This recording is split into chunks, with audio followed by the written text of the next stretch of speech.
ATC Weather Lab. Here's Rob's forecast. Welcome back. Well, water everywhere. It's been a soggy late December, early January for sure. We won't see the sun till January 5th, but after that, settling into a little bit of a more palatable pattern. First off, though, I want to show you the river stages. The river's on the rise. Chaffalay, yeah. Morgan City, yeah. That's from the water that's all the way up to the north as well. But the Vermilion is inched back up to flood stage. I think we'll see a flood warning on that shortly. And the river may crest near 12 feet based on the rainfall we're expecting.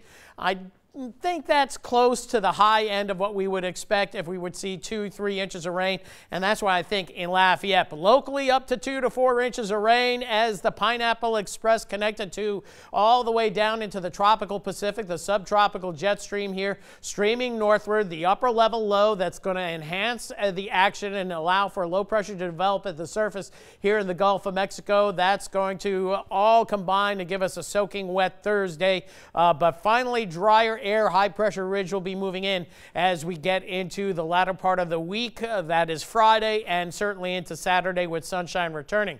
On the lower 48, most of the action is across the Gulf South, snow back into New Mexico and El Paso, and then as you get over toward the Wichita Falls area up through central Oklahoma, a mixture of sleet, freezing rain, and some snow there. All liquid form for us, and that's the way it's going to play, and that's the way I see all weather systems over the next 2 to 3 weeks. Maybe a window of opportunity last week of January, first week of February for maybe a winter weather event, but we'll see how that plays out. But this is almost looking like a classic El Nino pattern with an active subtropical jet stream. The clouds have been locked in and the heavier rainfall slowly moving in. Now, this is a 12-hour loop on Power Doppler HD. We saw scattered showers earlier today. The more concentrated activity has been back across eastern Texas into southwest Louisiana and central Louisiana. And notice over the last several frames, the activity's actually weakened just a little bit, waiting on that next upper level disturbance that's going to push the whole mess eastward. So we may not see the steady rains for several hours more in Lafayette and maybe closer to 4 or 5 o'clock in the morning.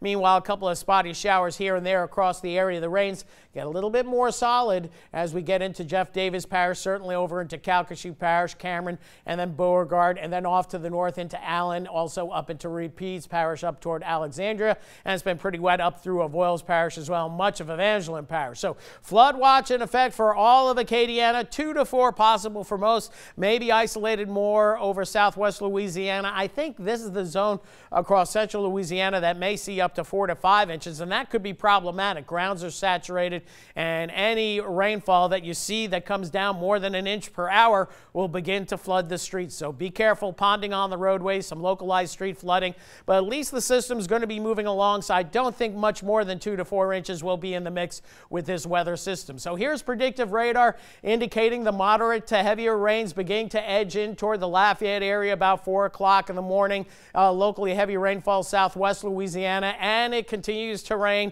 all the way through lunchtime, it looks, and maybe even early afternoon before things begin to wind down, probably closer to 4 or 5 in the afternoon. Here we are at 6 o'clock, and then by tomorrow evening at this time, just cloudy skies, a little breezy, cooler, and eventually drier, thank goodness. So here's Futurecast, another model. These are our high-resolution models indicating that wet weather. Here comes that low-pressure system I mentioned at the surface. That moves into southwestern Mississippi by this time, and then the drier air finally begins to move in. The clouds, I think, stay locked in through Friday, maybe eroding by late in the day, but finally we'll see the sunshine as we get into Saturday. Rainfall totals through tomorrow morning. We're stopping it at 7 a.m.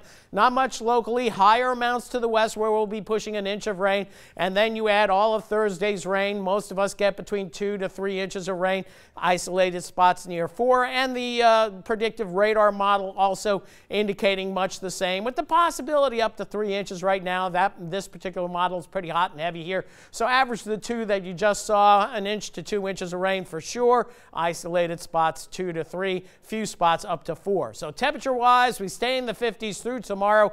Tomorrow night we begin to chill out, and there's going to be a wind chill Friday morning. Friday mostly cloudy skies, temperatures struggle to get into the lower 50s, so it's going to feel like winter. And then Friday night heading down into the mid to upper 30s. So periods of rain tonight, heavier toward daybreak, maybe an inch possible. Rain chances up to 100% by morning. morning, and then we'll keep it pegged at 100% for much of the day. Rain heavy at times. Another 1 to 2 will be likely on top of whatever we see through tomorrow morning.